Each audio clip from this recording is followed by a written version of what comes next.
Welcome to our tutorial on incremental static regeneration, or ISR, using Next JS. Here we have a function called getStaticProps. This function is responsible for fetching data that our static page will use.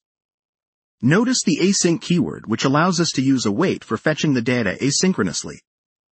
After fetching, we return an object with a props key containing our data, and very importantly, a revalidate key set to 10. This means our static page will be updated at most every 10 seconds, if there are new requests, allowing our page to show fresh data without a full rebuild. Now let's look at the page component that utilizes the static data. We're taking data as a prop, which is provided from getStaticProps. Inside the JSX, we have a simple div containing a heading.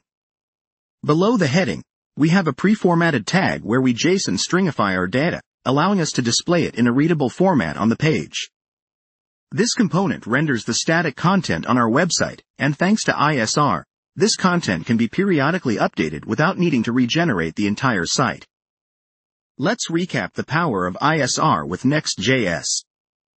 Static generation serves pre-rendered pages, making them lightning fast. However, content can get outdated. That's where incremental static regeneration comes in.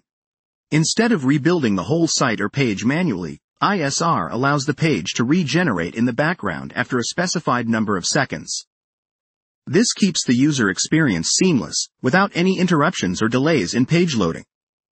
It's a blend of static generation efficiency and dynamic content freshness.